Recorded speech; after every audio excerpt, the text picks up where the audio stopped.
Hello दोस्तों, स्वागत है आपके अपने चैनल पर। आज हम टाइम मशीन में बैठकर जा रहे हैं 4500 साल पीछे, हड़प्पा सभ्यता के दौर में।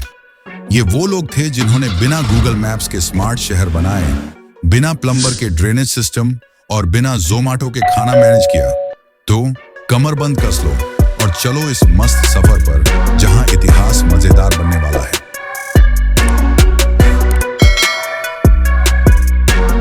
तो दोस्तों, हड़प्पा सभ्यता, जिसे सिंधु घाटी सभ्यता भी कहते हैं, कोई छोटा मोटा गांव नहीं था। ये दुनिया की सबसे पुरानी और सबसे उन्नत सभ्यताओं में से एक थी, जो लगभग 2600 ईसा पूर्व से 1900 ईसा पूर्व तक फली फूली। इसका फैलाव आज के भारत, पाकिस्तान और अफगानिस्तान के कुछ हिस्सों में था। इस सभ्यता का नाम हड़प्पा शहर से पड़ा, जो 1920 में पुरातत्वविदों ने खोजा। इसके दो सबसे मशहूर शहर थे, हड़प्पा और मोहनजोदड़ो, जो आज पाकिस्तान में है। लेकिन इसके अलावा धोलावीरा, लोथल और राखी गढ़ी जैसे सैकड़ों साइट्स थे। ये लोग इतने स्मार्ट थे कि आज के कुछ टाउन प्लानर्स को भी कॉम्प्लेक्स दे सकते थे। रिसर्च बताती है कि यह सभ्यता करीब 10 लाख वर्ग किलोमीटर में फैली थी, यानी आज के कई देशों से भी बड़ी। और हाँ, इनके पास न इंस्टाग्राम था, न वाईफाई, फिर भी ये लोग दुनिया को मैनेज करने में माहिर थे। अब जरा हड़प्पा के शहरों की बात करते हैं। अगर आप सोचते हैं कि स्मार्ट सिटी का कॉन्सेप्ट नया है, तो हड़प्पा वालों से मिलिए। उनके शहर ग्रिड पैटर्न में बने थे, यानी सड़कें बिल्कुल सीधी, 90 डिग्री के कोण पर, जैसे कोई इंजीनियरिंग का सुपरस्टार डिजाइनर बैठा हो। हर शहर में 2 हिस्से थे, ऊंचा हिस्सा जिसे सिटाडेल कहते थे, और नीचे वाला हिस्सा जहां आम लोग रहते थे। सिटाडेल में बड़े बड़े सार्वजनिक भवन और गोदाम थे। मोहनजोदड़ो का ग्रेट बाथ तो कमाल का था। ये एक विशाल स्विमिंग पूल जैसा था, जो 12 मीटर लंबा और 7 मीटर चौड़ा था। वाटरप्रूफ तकनीक से बना था, यानी 4500 साल पहले ये लोग लीकेज फ्री बाथरूम बनाना जानते थे। और ड्रेनेज सिस्टम, वो तो आज के कुछ शहरों को भी शर्मिंदा कर दें। हर घर से जुड़ा ढका हुआ नाला जो मुख्य ड्रेनेज में जाता था। सड़कों के किनारे मैनहोल थे, ताकि सफाई आसानी से हो सके।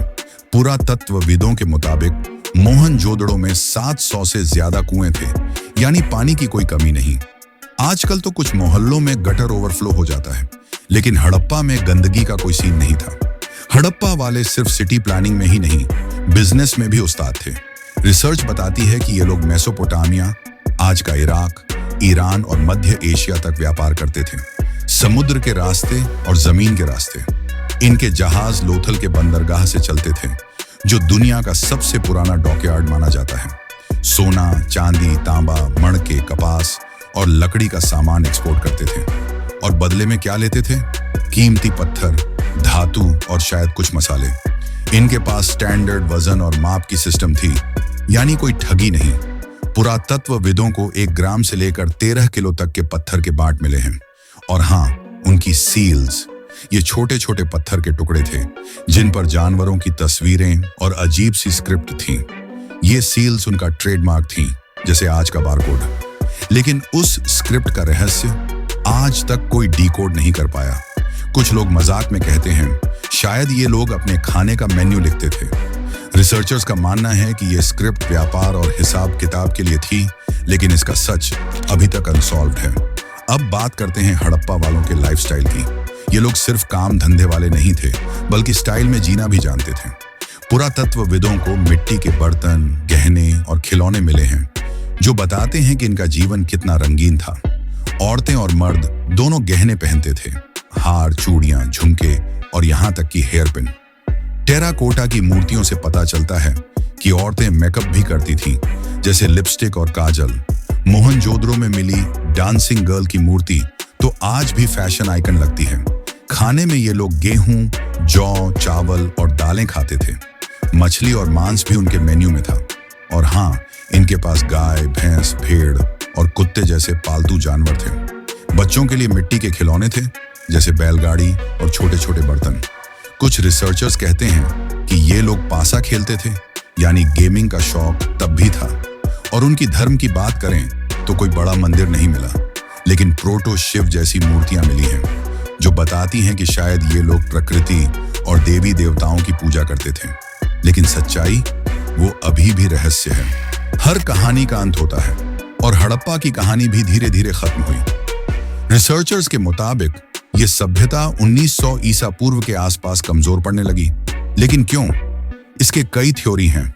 कुछ रिसर्चर्स कहते हैं कि सिंधु नदी का रास्ता बदल गया या सूख गया, जिससे खेती और पानी की दिक्कत हुई।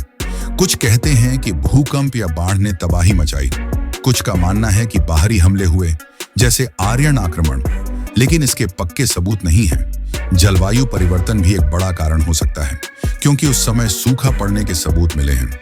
जो भी हुआ, हड़प्पा के लोग धीरे धीरे अपने शहर छोड़कर चले गए, लेकिन उनकी विरासत आज भी जिंदा है। उनके ड्रेनेज सिस्टम, शहरों की प्लानिंग और व्यापार की समझ आज भी हमें हैरान करती है। ये सभ्यता हमें सिखाती है कि इंसान हजारों साल पहले भी इतना स्मार्ट था कि सभ्यता को स्टाइल में चला सके। तो दोस्तों, कैसा लगा हड़प्पा का ये टाइम ट्रैवल? मजा आया ना? ये लोग 4500 साल पहले इतने कूल थे कि आज भी हम उनकी बात करते हैं। अगर आपको ये सफर पसंद आया तो लाइक का बटन ठोक दो, चैनल को सब्सक्राइब करो और बेल आइकन दबाकर बताओ कि अगली बार कौन सी सभ्यता एक्सप्लोर करें। तब तक टाइम मशीन से उतरकर थोड़ा समोसा चाय एंजॉय करो और मिलते हैं अगले वीडियो में। Bye bye.